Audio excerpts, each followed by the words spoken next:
I'm friends with a lot of people that are younger than me. People think I look younger. I probably act younger because I don't want to act like someone my age. That's the trauma, baby.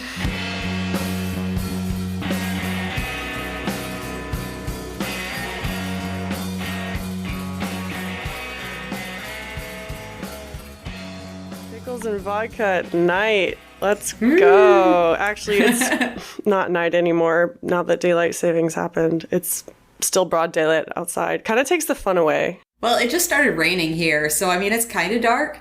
Man, I'm jealous. I hate the sun. I'm so sick of the rain. Plus, we've had too much. I guess like our rivers are all in danger of overflowing, so it needs to stop. Yeah, I won't even go there.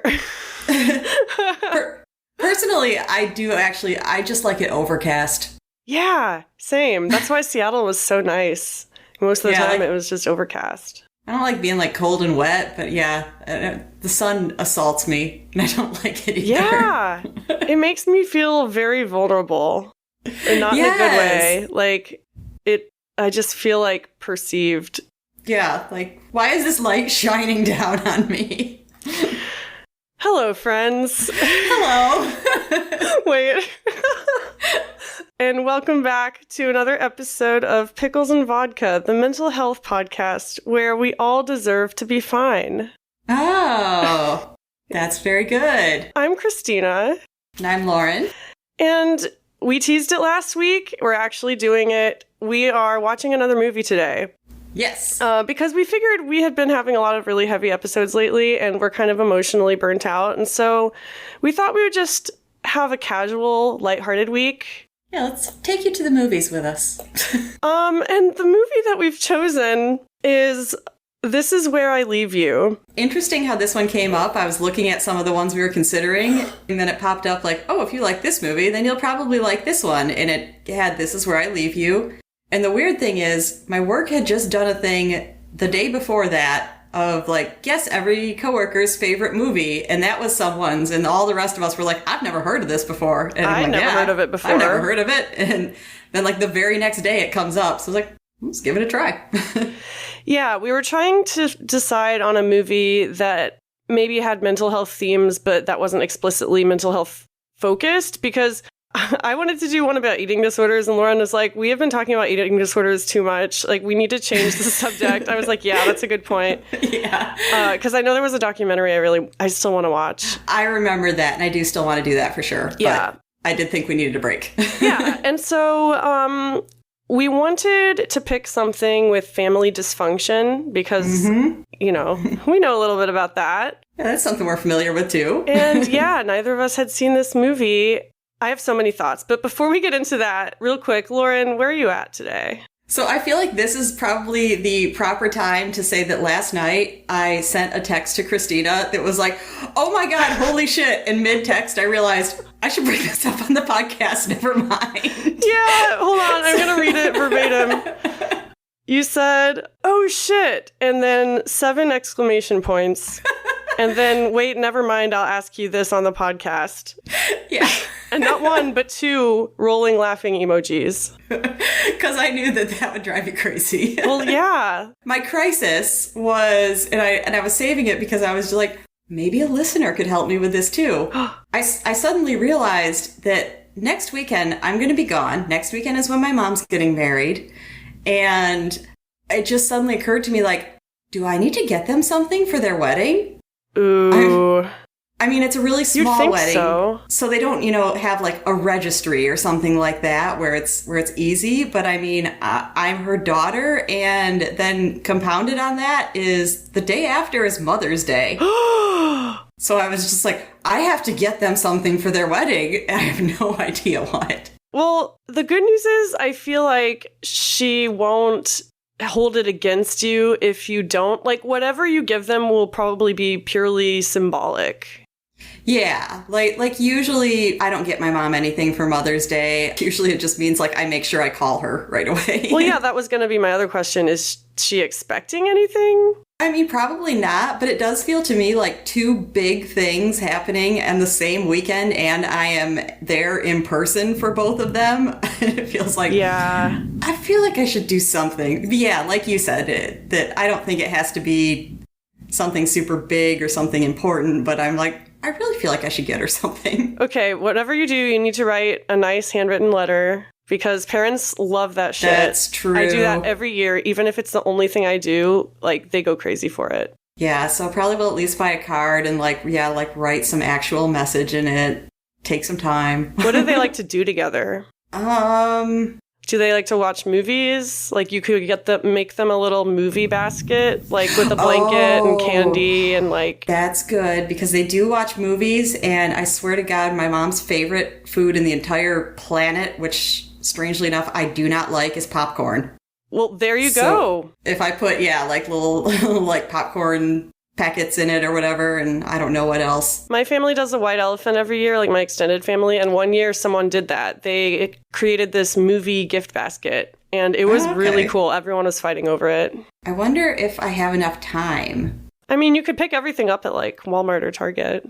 Yeah, I was just thinking if I could get like some sort of gift card because you can rent movies on Amazon Prime and things like that, but I know my mom doesn't do any of that stuff. So if I actually like gave her the money to do it, she would. Oh, the thunder sounds so cool over there. I was just going to say, you're going to hear thunder. I love it. I can't help that one. Okay. Yeah, that's kind of stressful, though. I hadn't realized she was getting married so soon. How are you feeling about all that? I'm getting kind of excited. I think, to have some time away from work, I shouldn't have to do too much, so I'm not too stressed out about anything. It feels like it's just going to be a mini vacation for me for the most part, which is nice. I do have to do a reading. Has it been prepared already? Yes, she sent it to me. Oh, that's easy. You have a radio voice. Oh, yeah. I was just happy because, of course, they are both still very religious and go to church every week and everything like that. And I was just like, I'm just so glad that you didn't pick that. Love is patient, love is kind, blah, blah, blah. Everyone uses this. Yeah. Ugh. I've exclusively been to Christian weddings. Well, that's a lie. Last year I went to a normal wedding. A normal wedding. It was weird. There was an open bar. People danced. See, I grew up Catholic, so you're still going to have an open bar and people are going to dance. Yeah, evangelicals I don't know. Yeah. I don't want to generalize. Not as big of fans. Yeah. How long has it been since you saw your brother? I saw them at Christmas, so... that's actually less time than usual, because usually I just see all my family once a year. I ask because it has to do with the movie. Yeah. This movie made me think about sibling relationships a lot. And I was curious to hear your perspective because, well, we'll get into it, but you have one sibling, I have 6. Well, so it's a little different. Yeah, and I grew up partially because we were in the middle of the woods, in the middle of nowhere, and also because there's 6.5 years between us. I grew up with a very great relationship with my brother. But there still was, I made note, I know at least once, of something where I was just like, oh, I love this. This reminds me of good times with my brother. So, Aww. Yeah. But do we want to get into it? I didn't say where I'm at yet. But where are you at?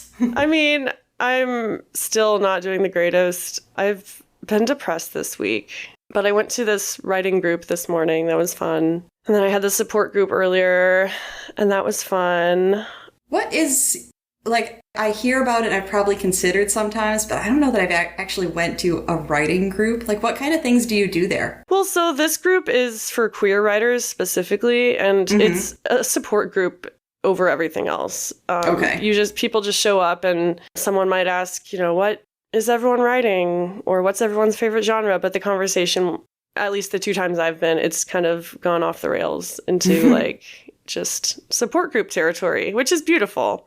Yeah. Do you share some of what you're writing and stuff and talk about that? Not that I've seen. Okay. There are other groups in the area that are more workshop based. I'm trying to do this kind of stuff. I'm trying really hard, but my heart's not in it. It's such a huge amount of work to go be around people. Yeah. It's just, yeah, I've been staying in a lot, watching TV, and trying not to make myself feel guilty for watching TV. Yeah. I'm kind of having a conflict with a sibling right now, and I don't want to go into details, but that's why this movie was so interesting to me to see at this time, because it's all about siblings who are all really fucked up and honestly kind of awful people, but yeah. We should just get into it. So This movie came out in 2014, directed by Sean Levy, and it is about 4 siblings and their mother in the wake of their father's death. Mm-hmm. Jason Bateman plays the main character. I guess he's the second born. Yeah, I think, what was it, Paul? Probably the oldest? Okay, so there are 4 siblings. So Jason Bateman plays Judd. Tina Fey plays Wendy, the sister, the only sister. Adam Driver plays the youngest, Philip. And then Corey Stahl plays Paul, who is the oldest. Okay. Stacked cast. Yeah, Jane Fonda's the mom. She is. Yeah, she is. What about Ben Schwartz as the rabbi? I know. I couldn't think of his name. I was just going to say John Ralphio's in it. John Ralphio. Yes. Yeah. They are a white, Jewish, upper middle class family. Well, they're not. From what I understand, they were never Jewish. They weren't? Yeah, I mean, that's one of the lines I wrote down where they talk about, like, we're sitting Shiva, and it's like, yeah, in the same spot where we put our Christmas tree. See, I thought they were Jewish, but they didn't practice. And he was an atheist. I didn't take notes, so I can't say for sure, but that they said that the mother was a lapsed, like, some sort of Christian, and the father was an atheist. So, like, there's no relation to being Jewish. Oh, that paints everything in a very different light. I don't know how I feel about that. Anyway, all of the siblings gather in the same spot, like their childhood home, for the first time in years. And the mother says that it was their father's last wish that they sit Shiva for him. Yeah. So that is the Jewish period of mourning where 7 days. 7 days. Disclaimer, I'm not Jewish, neither is Lauren. No, I learned a lot of this stuff watching the movie. Yeah, I don't really know what I'm talking about. But apparently neither is this family, so... Yeah, right. So yeah, they have to spend 7 days in the house together, and that sets the stage for a train wreck, essentially. This family is a train wreck. Every person is a train wreck. Yeah, and you can tell from the beginning, like, clearly they've made it work by keeping their distance. So, yeah, when you set it up like this, like, now you're all in the same house for 7 days.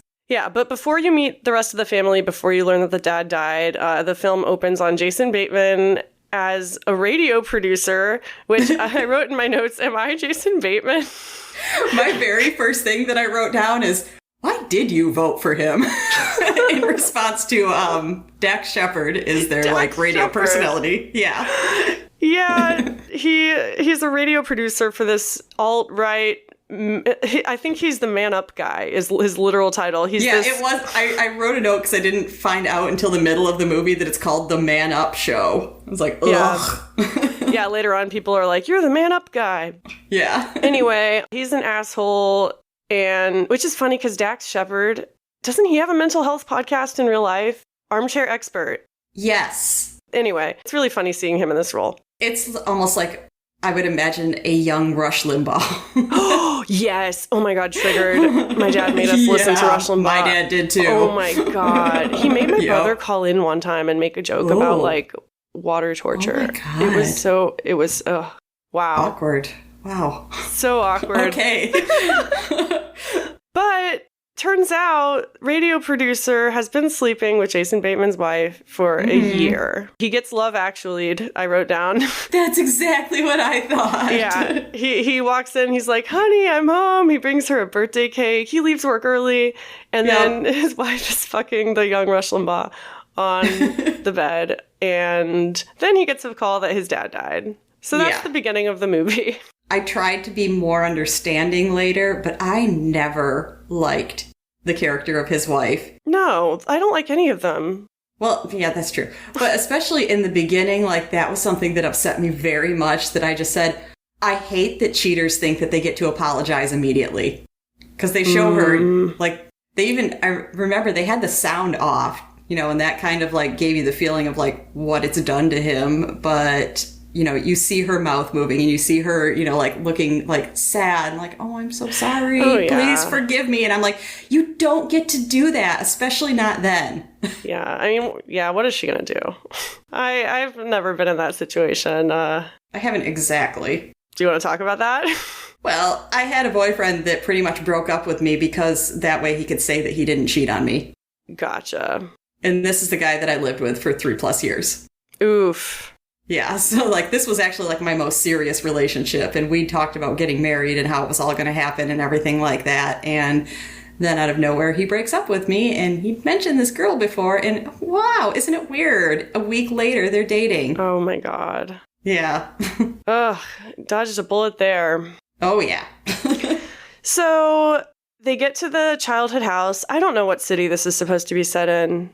No, I probably heard it, but I don't remember. Yeah, it doesn't matter. So I think Tina Fey, his sister, Wendy, is the first sibling you meet. She's at the hospital when he comes there, isn't she? Yeah, she's with the mom. She's married to a workaholic husband, Barry, and they have 2 little kids. She has a lot of energy, but you kind of get the sense it's like a performance. Yeah. Like, she's probably the sibling I liked the most. Yeah. Yeah. I will say that. I started out feeling bad for Jason Bateman, but at the end, I don't know. I kind of changed my mind. I agree. They all get to the house. Well, there's the funeral first. Mm-hmm. Yeah, I think the funeral is where you see all of the siblings together for the first time. It's outdoors. There's a rabbi presiding, played by Jean-Ralphio. Jean-Ralphio. Oh, man, there was a quote of his I meant to say at the beginning of the podcast where he says, "Let's get this party started. Does it feel like the right time? Feels like the right time to me." Anyway, you meet the oldest brother, and he's just, like, there. Yeah, he wasn't that memorable in the beginning. I didn't even know he was one of the siblings at first. Yeah, I think that took me a minute, too. Yeah, and then Adam Driver comes in. The youngest brother crashes the funeral in his fancy sports car. Mm-hmm. And I noted that his first 2 words in the script are shit and mommy. Yeah. He climbs out of the car and he's like, shit, shit, shit, shit, shit. And then he runs over to Jane Fonda and he's like, hi, mommy. Mommy. Jane Fonda as the mother. Let's talk about her. She's had a boob job. Yep. And the characters mention it. Like, they can't go a single scene without mentioning it seems like. And, oh, God. I had some feelings. My own mother just had breast reduction surgery, and so I get why the siblings are weirded out, but everyone sexualized them so much. It was very uncomfortable. Yeah, and the idea of what, like, because you're older, you can't do something that makes you feel good? Yeah. I guess it was just the way they talked about it, like it was a joke in public, like her own children. It just seemed, I don't know, kind of cheap. It did feel a lot of, like, it's ridiculous that, like, an old woman is doing this. Like, shouldn't she just, like, be satisfied with the life she's had for the past however many years? Like, why do you want to change now? It's like, people can change when they want to. Yeah. But she's very set on everyone doing things exactly the way the father said. She's like, you all have to stay here for 7 days. I want all my kids under one roof. Which I can't tell you how many times my mom has said something like that to try to get us to visit. Like, I just want all my kids under one roof. I can imagine. I mean, the last time all 7 of us were together was 2019. So yeah. But it's just immediate chaos. There's people talking over each other all the time. All I can say is thank goodness for subtitles. Yeah, and I don't know if she said this in the beginning, but I did at least get the feeling from the mom that she has all of these reasons for why she wants this to happen, but she's kind of like, I know this family is dysfunctional, and she's just kind of like, yeah, you guys all need to sit in front of each other for a while. Okay, so let's go through the siblings' trauma. So we talked about Judd, Jason Bateman. He's getting divorced from his wife after she cheated on him with his boss, but he hasn't told his siblings yet. He's not telling anyone in his family. It comes out, of course. Yeah. His sister, Wendy. Well, let's go from the top. Oh, okay. Okay. So Paul, He has his wife, Annie. Yes. And they are trying to get pregnant. They've obviously been trying to get pregnant a long time. She's doing, like fertility treatments and stuff like that. Oh my God, when every person at the funeral was asking him, like, when are you going to have kids? Yeah. And every time he was like, we're citing the same answer. You could tell he was just so done with it and he wanted to like punch everybody. I thought of you. Yes. Yeah, you've talked about that on the podcast a bit. Yes, I was kind of thinking that too, I think. When they were asking that, I was like, good God, yeah. Like, I want to hit them too. But of course, for them, it's different because, like, they actually want kids. And yeah, they're trying to do what they can. They can't help that it's not happening. And that's got to be frustrating too. I know this family is supposed to be very, like, inappropriate and, like, all up in each other's business. Like, that's kind of the point. But also, I always thought it was strange when couples broadcast the fact that they're fucking. Like, when they say they're trying for kids, I've always been weirded out by that. I probably have too. I can't really think of, like, times when that happens. Maybe because people in my family don't broadcast that stuff. We hide everything. Well, that's fair. No, but, like, when someone says we're trying for a kid, doesn't that send a shiver down your spine? It's like, so how are you doing that? By having sex any chance you can? Just going at it like rabbits? It just makes me uncomfortable. I agree. Oh, and we have not mentioned yet, the mom, Jane Fonda, was a therapist, and she wrote a book all about their family. Oh my God, yeah. What's it called? Something Cradle? From the Cradle or something. Something. It has Cradle in it, yeah. She's selling copies at the funeral. Yes. That's what I would do, honestly. If I publish a book and then I die, I want you to be selling that shit at my funeral. Okay. Yeah, I always forgot that she was a therapist until someone would mention it. Like, they made a point of it, I feel like, in the beginning, and then it just, I kind of, like, forgot about it. It's totally irrelevant. Yeah. Except Philip, the youngest son, I'm skipping birth order again, but that's fine. It's relevant because he's dating a therapist who he brings to the funeral and announces that they're engaged. Yes. And she is significantly older than him. Older woman. Yes. I mean, it's Connie Britton, so she's fucking gorgeous still. Like, gorgeous. She's a therapist. Everyone is like, what the fuck? Okay. I feel like he's pulled stunts like this before, and they're all just like, oh, this is just another one of his shenanigans. This was one that, I don't know, just kind of like hit me in a weird way when I was watching it, because I am someone who feels, like, I have never gotten to the point relationship-wise where I feel like I, quote-unquote, should be at this age, and I'm friends with a lot of people that are younger than me. People think I look younger. I probably act younger because I don't want to act like someone my age. That's the trauma, baby. But yeah, so it's like seeing that is just kind of like, so what if an older woman wants to date a younger man? Yeah, exactly. Though I probably wouldn't date that younger man. I mean, everyone's different. Yeah. But yeah, Philip is the youngest brother. Adam Driver is great. And then, was there anything else we didn't say about Tina Fey's character? She drinks a lot in the movie. Yeah. Oh, we have to talk about her. The neighbor. The neighbor, yeah. So when they arrive at the house, there's this guy in their house to greet them. Mm-hmm. And at first I was like, is this a servant? Is this like, is their mom fucking some guy in the house? Turns out it's their neighbor. What's his name? Grew up with them. God, he had a weird name. Oh, Timothy Olyphant is the actor. The character's name is Horry. Mm-hmm. Like Harry, but with an O. They never say if it's short for anything. No wonder we couldn't remember. Horry. Yeah. But he's brain damaged. Mm-hmm. You find out later that he's been in an accident and he's, I guess... It sounds like he was in a relationship with Tina Fey when they were younger. Yes, they were like soulmates. And they were in this car accident together and it left him pretty much... brain damaged. Yeah. So I was going to say, I mean, I can't say, like incapacitated or anything like that. He can hold conversations. But he's slow. He's clearly, he's just, and has some trouble. And again, like, I don't know how I feel about their portrayal of someone like that. He works at the sports goods store that their dad owned. Jason Bateman goes to the store for some reason. He's talking to Horry, and then this woman walks in, and he recognizes her. Her name's Penny. She's someone from his past. I guess they used to date. Yeah. Yeah. She was just obnoxious to me. I'm just going to say that right off the top. I feel like we're supposed to like her, and I did not. Yeah, she's so, like, she's chirpy. She's just all smile. She's the kind, looks like the kind of person that, like, they're smiling all the time, and and I felt like she just let herself, like, get walked over in a lot of ways, and then, like, when she's supposed to actually be understanding is when she's like, now I'm going to grow a backbone and be like, screw you. Well, she says she's been stuck in their town the whole time. Like, she'd never meant to be the girl who never left, but that's who she is. She's, like, never left the town where she went to high school. Yeah, I think, like, something happened in her family, so she had to stay, and then she just stayed on. But I don't remember why. And she's asking Judd, like, how are you? How's your wife?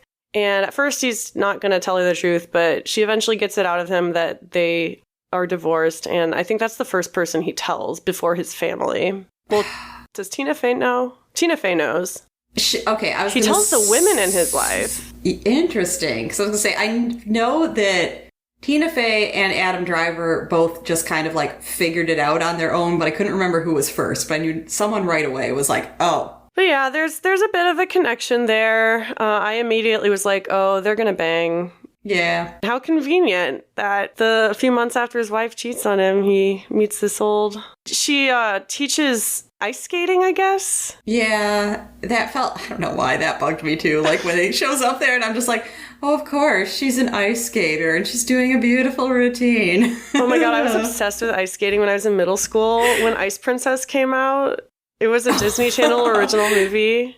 I remember that. I don't know if I saw all of it because I was a little older for it when it came out. Yeah, but I remember it existing. Okay. When do things start getting insane? There's the scene where they're sitting Shiva and they're all like sitting on these secrets / stressors. Tina Fey starts threatening that she's going to tell Judd's secret, that he's not with his wife anymore. And this is also when you get the montage of the guests at the funeral talking to the siblings and all asking the same tedious questions. Yeah. Like, how's your wife? Jason Bateman tells everyone his wife has a bulged disc. Yeah. The camera work really builds pressure because it will like start moving faster and faster from one character to the next. And everyone's talking over each other and it's zooming in. And they just keep saying the same answers over and over. Yeah, and so finally, she's like, I can't keep it in me any longer. She's drinking. She's like, I'm going to tell everyone. And so Jason Bateman stands up and just like tells everyone in the room what's happening. I'm trying to think what happens next.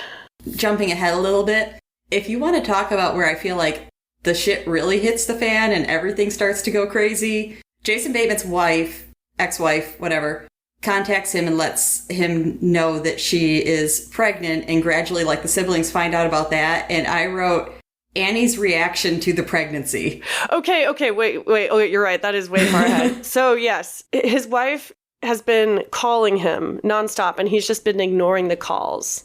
And Tina Fey is like, why don't you just pick up the goddamn phone? And he's like, no. And it turns out, so she shows up in person. And then she tells him that, surprise, surprise, she's pregnant, and the radio host is sterile, so... Yeah, so it's definitely yours. It's definitely yours.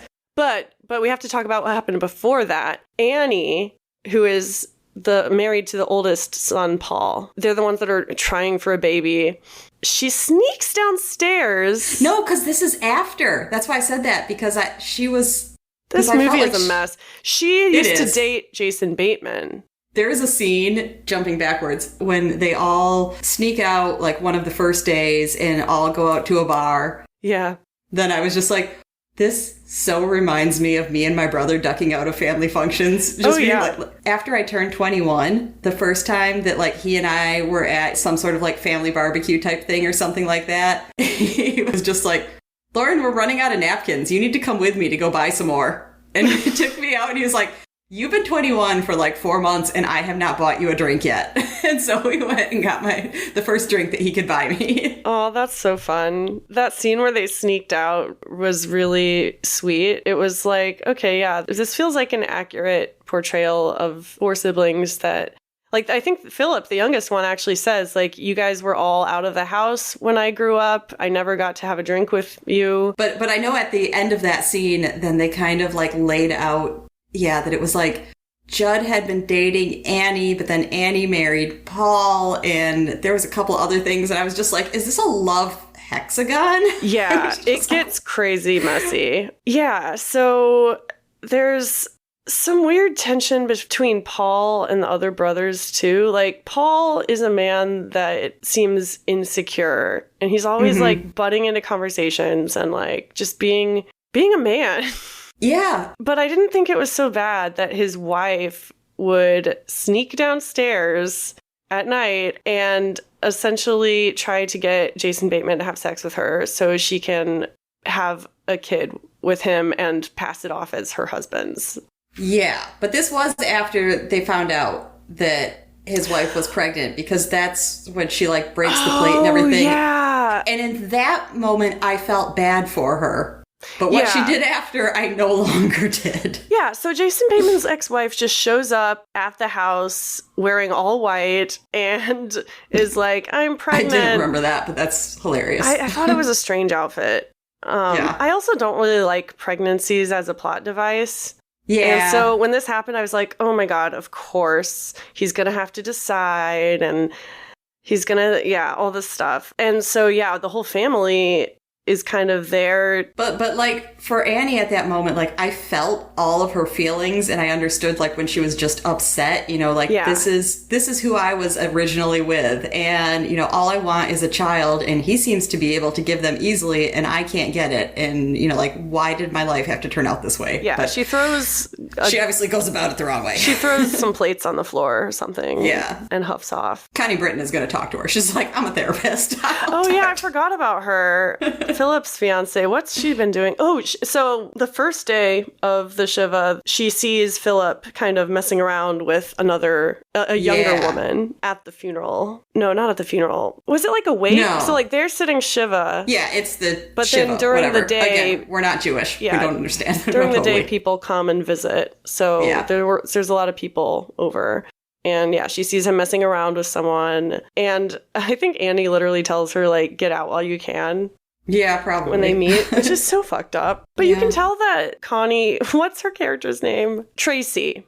Okay, yes. Connie Britton plays Tracy. You can tell she's so sincere. Yeah. And she just, she's in love with Adam Driver. I mean... That's why maybe she's the character that I like the best out of at least the siblings and their spouses. Yeah. For sure. This plot's so hard to follow, man. I know. I did feel at the end, especially because there's like so many characters, it's kind of like takes you the whole movie to learn some of them. I was like, I bet I could watch it again and get a lot more out of it. Well, I think all of the characters are kind of cliched. So luckily, I didn't feel like I had to pay too much attention to all of the different like character development, because I felt like, well, there is one thing that they try to pass off as a twist at the end. Which we'll talk about. Yeah, it was a lot of kind of expected stuff. Yeah, so basically what happens is the last day of the Shiva, they go to temple, and that's when the rabbi is like, let's get this party started. And that's when Paul and Judd sneak away to smoke the joints that he found in his father's coat pocket. Yeah, also, he had to wear his father's suit. We haven't been talking about that. This whole time, they are grieving the dad, obviously, and there's this scene where they're all trying to come up with memories, like good memories with their dad, and Judd can't think of anything. Yeah. It happens kind of early on, and then they never really talk about it again until the very end. Yeah, it was kind of weird that was a thing that came back at the end. Well, I thought it was weird they didn't talk about it more, because the whole movie was like... I was like, you could have set this up more. It's really weird that you just pull back on this now. Yeah. So after that happens, the mom gets pissed. Everyone's mad at each other at that point. Judd has been kind of seeing Penny... Smiley girl. And she's one of those characters that just exists to like comfort him and prop up his ego and like push him in the right direction. Yeah, she's just kind of there so that you can say, like, oh, look, he moved on from his terrible wife. She doesn't have a personality, really. I mean, she's, like, supposed to be this quirky, like, cute... Yeah, which is so sad because she's played by Rose Byrne, who I've seen her in other things, and she's so fucking funny. Yeah, I feel like a lot of the cast was kind of wasted in this movie. Yeah, I felt like Jason Bateman a lot of times was, like, just his Arrested Development character. Yeah, but with a neck beard. Yeah. The neck beard drove me crazy. Okay, there's a few other things we forgot to talk about. Tina Fey's husband has to leave for business on day 4. He's like, I gave you 4 days. I can't stay here for a whole week. You know that. Yeah, he's a workaholic shithead. We've realized that. Yeah. So he drives off, and then it wasn't very clear to me at first, but you see Jason Bateman sitting on the roof drinking coffee the next morning, presumably, and he sees his sister crossing the street from the house, their neighbor's house. Yeah. Where her ex-lover lives, the guy with brain damage. Yeah. Yeah. So I guess they fucked. Yeah. I don't know about how I feel about that either. Me neither. And that's why I was kind of glad that they didn't really go into it very much. Like, you weren't even certain at first. And it's like, oh, I guess that happened. It just happened so suddenly, and it didn't seem like something her character would do. No. And Jason Bateman sees it, and they talk afterwards, and, like, it's not a big deal. I don't know. The whole thing just felt really weird to me. Yeah. Though I would have wanted to hear more about, like, we got bits and pieces of their story. I would want to hear more about that, because it sounds like she still felt devoted to him after the accident, and he, because of it, was experiencing some sort of, like, anger issues, because they just say something like, the thing that happened in the kitchen, and they just leave it there. Yeah, like, they should have devoted more screen time to that, because that was interesting, not, like, the 10th joke about the mom's boob job. Or that long extended scene where she's helping Jason Bateman make the bed and her boobs are like falling out of her. It's gross. Oh, God. And then there's the scene during the Shiva when Annie and Paul are upstairs fucking and the baby monitor is on. That and the was whole, a bit much. That made me so fucking uncomfortable. I hated it. I hated it so much. And everyone was just like laughing. No. Yeah, I agree. I felt like, I didn't like this. Yeah. I'm trying to think if there's anything we missed that happens before, like, the final... We get the idea that Adam Driver screwed the young girl that, you know, he'd known from before or whatever. Yeah. And Tracy finds out and pretty much is like, okay, that's it. Then it's over. I'm leaving. She's like, I need an adult. Yeah. Yeah. And she drives away. And honestly, it felt like... in a horror movie, when a character actually comes to their senses and escapes before they get killed, that's what it felt like when she drove away. Yeah, I did write down, this was a line that made me laugh when they were arguing, and she must have said something, you know, like she doesn't want to discuss this anymore. And he said, you love discussions, because she's a therapist. Oh my God. I had a few lines that I wrote down that were funny. Paul and Philip are arguing early in the movie, and Paul says, I've had enough of you today. And Philip says, that's fair. Yeah. Oh, and then another character says, you're fucked up. And then the response is, that's true. Oh, yeah. I remember that one. Yeah. I don't remember who was saying it, but it could have been any of them. So at the end, let's see. The last final big conflict scene is a fight between Paul and Judd. I have seen this happen in Arrested Development. We'll say what happens. I can't remember, like, the whole story. I just remember, like, they were fighting and, like, what happens to break it up. Well, so Judd and Annie are talking... After the awkward incident where she tries to sleep with him and her kid, and then Tina Fey's kid walks in, that kid is adorable, the one who's potty training the whole time. I know, and who just, like, wants to, like, take his little potty and take a shit outside the front door. Yeah, his whole mission is to take a shit, and it's beautiful. And he wants to do it right outside the front door. He just opens the door and is like, well, here we go. It's great. He's my favorite character. Is that weird? No. So yeah, Annie and Judd kind of make up. He's like, you deserve like a happy marriage with your husband, and if you want to be a mom, you're gonna be a mom some way or another, but like your marriage, you can never rebuild after something like this. And then Paul catches them. Yeah. But instead of assuming the correct issue, which is that Annie threw herself at Jason Bateman, at Judd, then he assumes the opposite. He assumes, like, Judd's coming on to her. Well, yeah, because he finds them in the basement laughing and huddled close together because they've made up and they used to date, so they're intimate. Not sexually, but like he thinks they've been intimate. They've come to realize sexually. like how ridiculous, the previous scene was. Yeah, so rather than like, I don't know, believe his wife or listen to what his brother has to say, he just starts throwing punches. Like ask them something. Yeah. He just starts throwing punches. Oh, there's multiple scenes where the brothers just start swinging punches at each other in the house and people have to hold them back. And I'm like, do people really act this way? Like, man, these men have issues. No, but this reminds me, the one point that I liked Jason Bateman's character is, so his wife, we first get that she's had a miscarriage in the past. Oh, yeah. And she has a bleeding incident, so, she's worried it's happening again. This is happening while Jason Bateman is on a date with Penny. Yeah. He comes to the hospital, and the baby is okay, and while he's there, then, like, Dax Shepard, who she's been fucking, comes...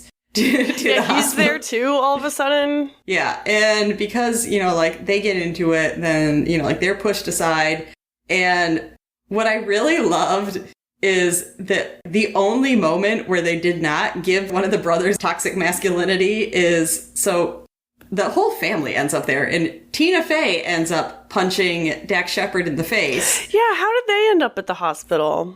I don't remember. Maybe they just heard, and so they all came. But I loved that, she does that, and Dax Shepard's character, looks at him and is like, I can't believe you're such a pussy. You got your sister to hit me. And it's like, I really expected him to then just, like, hit him as well. But instead he's just like, yeah, and I got her purse. Yes, I love that. And that is, I guess, after she punches him, Adam Driver has a conversation with her that is really sweet. Oh my God, yes.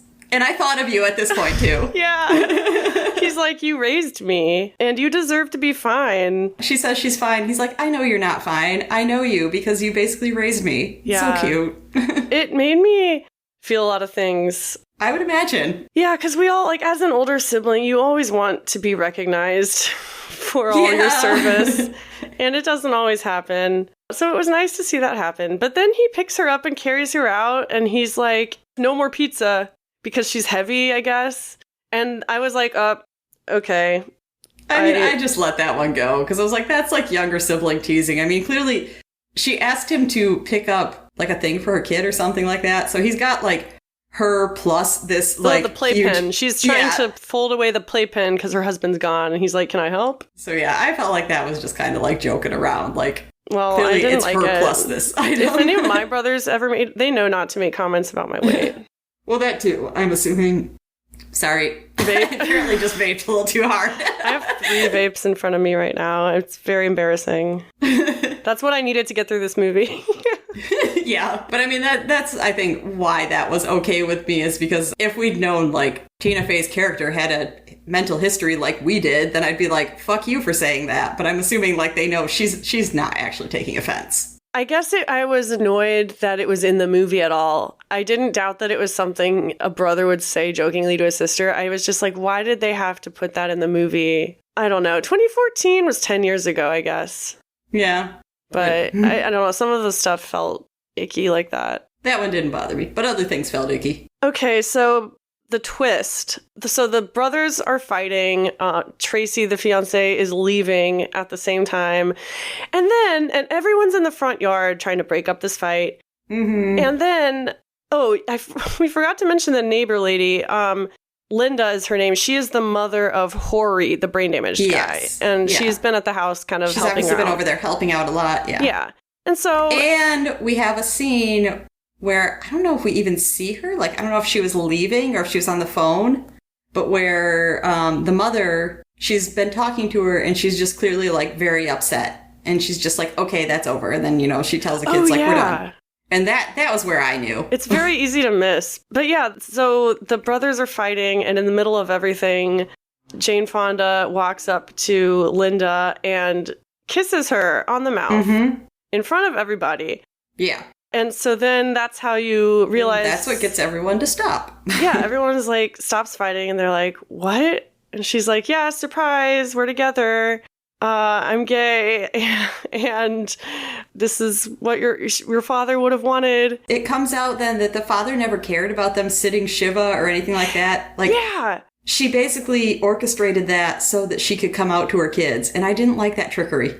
No, I really didn't like it. I thought it was so random. They could have made a whole movie about that, just like they could have made a whole movie about Tina Fey and her lover boy. Yeah, see, it could have just been the family and the neighbor family. It felt kind of like they were doing it just for the shock value.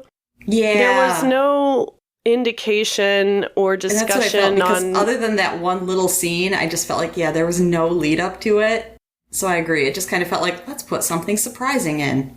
Yeah, I don't even think there are any other like gay characters or any mention of that at all in the movie until then. It just seems very much like out of the blue to shock you. I mean, I guess I'm glad that they did it.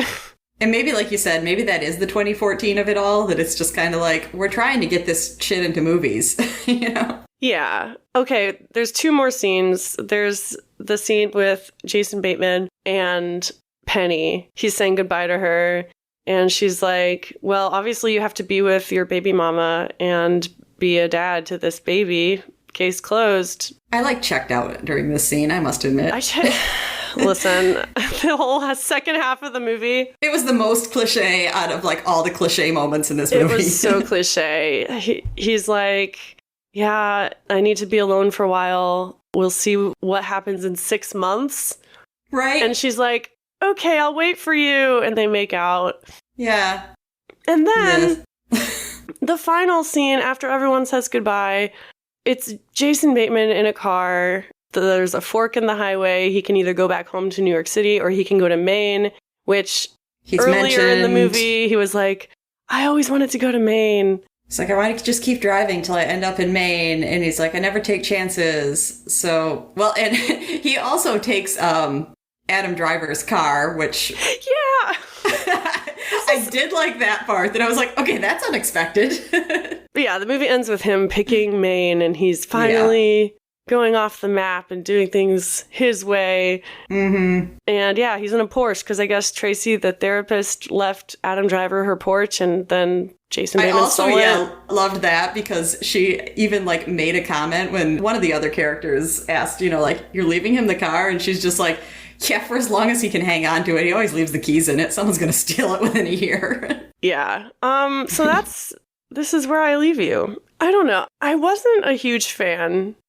Yeah, I wouldn't say that I didn't like it, but I do know when it ended, my very first thought was that's my coworker's favorite movie. Yeah. I'm just like, that seems like a really weird choice. I mean, I laughed at times, and it definitely made me feel better about my own family. And that's saying something. I definitely related to some family things, and I agree. Sometimes felt like, well, at least we're not that bad. Yeah, so with that said, this is a mental health podcast. What kind of notes do you have on the relationships, what it made you feel, stories it made you think of? I don't know. I felt awkward through a lot of it. I don't know if that was things kind of hitting too close to home. Oh, I remember one that got me. Like I said, in the beginning, I felt like they talked more about how the mom had been a therapist, and then we just kind of dropped that off.